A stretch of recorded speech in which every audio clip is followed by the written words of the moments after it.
No, a dnes som sa objavil akože na hrade v live copy. No poďme si tu povedať, či ste tu vedeli akože predstaviť.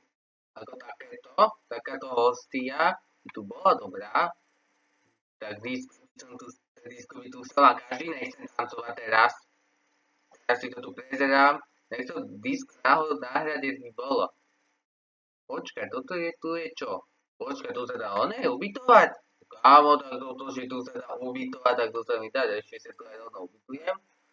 A môže mať aj izbu na hrade, tak to by som nechcel. To čo je? Že kuchyňa, kto by si tu varil, prečo však by im navarili kuchári a nie, aby si tu varili hosti.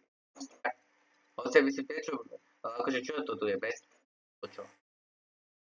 Akože kuchyňu pre hosti by tu robili, akože variť by neviem, či no, tuto mám pekne izby, tuto mám izbičku, ale tu sú aj izby dokonca, ale my ideme pozrieť, že čo je ešte na vyšších poschodiach. No tu sú zase izby, počkaj, knižnica, toto.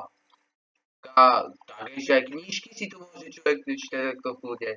A tuto máme takýto pekný výhľad. Čo je? A ešte je tu poschodie vyššie? Počkaj, je to poschodie ešte vyššie alebo nie? Zdá sa mi, že to je ešte o poschodie vyššie. A tuto sú ďalšie izby a ešte sa ide hore. A tu sa dá ísť?